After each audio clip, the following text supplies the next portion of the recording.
Praise the lord. విత్తువాడు విత్తనము విత్తుటకు బయలుదేరును అని దేవుని వాక్యం తెలియపరుస్తుంది.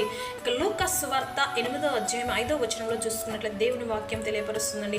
అదే రీతిగా మత్తయి సువార్త 13వ అధ్యాయం 3వ వచనంలో కూడా ఇదే వాక్యము తెలియపరచబడుతున్నది. ప్రియమైన సహోదరి సహోదరులారా, విత్తువాడు అనగా యేసు ప్రభు వారు ఉపమాన రీతిగా జనాలకు తెలియపరుస్తున్నాడు, వాక్యం మనకి తెలియపరుస్తున్నాడు. ప్రియమైన సహోదరి సహోదరులారా, విత్తనం అనగా వాక్యం అండి. ఇక లోకంలో మనం వాక్యము విత్తేటప్పుడు, వాక్యము చెప్పేటప్పుడు అనేక విధాలైన మనుషులు ఉంటారండి. 4 రకాల మనుషులు ఉంటారంట. 4 విధాలుగా దాన్ని స్వీకరిస్తారట. ఆ విధంగా ఉపమాన రీతిగా దేవుడు మనకి తెలియపరుస్తున్నాడు. ఈ లోకంలో జీవిస్తున్నాము కనుక అనేక విషయాలను మనం గ్రహిస్తూ జీవించాలండి. విత్తనాలు విత్తేటప్పుడు మొదటి విత్తనమట త్రోవ పక్కన పడినది. త్రోవ పక్కన పడిన విత్తనం ఎలా జీవిస్తుందంటే, ప్రియమైన సహోదరి సహోదరుల, వాక్యం వింటారు కానీ వాక్యానుసారంగా జీవించకుండా ఈ లోకానుసారంగా జీవిస్తూ లోకానుసారమైన శ్రమలు, కొంచెం శ్రమ రాగానే లోకములు పడిపోతారండి. అలాంటి త్రోవ పక్కన పడిన విత్తనాలు ఆ యొక్క పక్షి ఏ విధముగా ఎత్తుకొని పోతున్నదో అలాగా సాతానుగాడు వారిలో ఉన్న హృదయంలో ఉన్న వాక్యాన్ని ఎత్తుకొని పోయే విధముగా సాతానికి వాళ్ళ హృదయాన్ని అప్పగిస్తారు.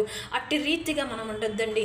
అదే విధంగా రెండో మాట చూసుకున్నట్లయితే రాతి నేలన పడిన విత్తనాలు. రాతి నేలన పడిన విత్తనాలు ఎలా ఉంటాయంటే, నిజంగానే దేవుడు నాతో మాట్లాడి ఉన్నాడు, వాక్యం ద్వారా దైవ సేవకుల ద్వారా దేవుడు నన్ను హెచ్చించి ఉన్నాడు కనుక వాక్యానుసారంగా నేను జీవించాలి అని మనసులో అనుకుంటారు.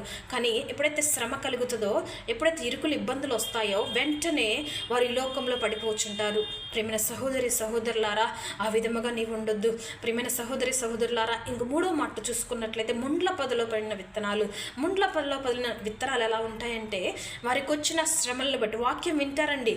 వింటారు. వినిన తర్వాత ఈ లోకానుసారమైన శ్రమల వైపు, శోధనల వైపు, భోగాల వైపు, అంటే ధనాపేక్ష వైపు మోహపడి ఆ విధముగా లోకానుసారమైన వైపు చూపబడి వారు సాతానుగాడు లాగే ఆ యొక్క లోకం వైపు చూస్తూ లోకంలో పడిపోతుంటారు.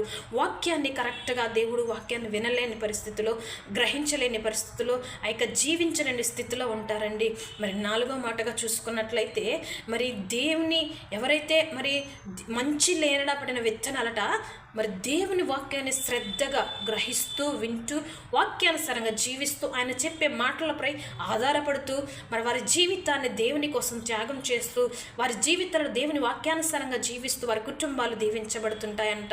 4వ మాట దేవుడు ముఖ్యంగా మనందరికీ తెలియపరుస్తుంది. ప్రియమైన సహోదరి సహోదరులరా, మంచి నేలన పడిన విత్తనం వలె నీవు నేను ఉండాలండి. ఆ విధముగా ఉన్నట్లయితే మనం ఫలభరితంగాను, ఇతరులను ఫలింపచేసే విధముగాను, అనేక మందిని ఫలింపచేసే బిడలగాను మనము ఉంటాం.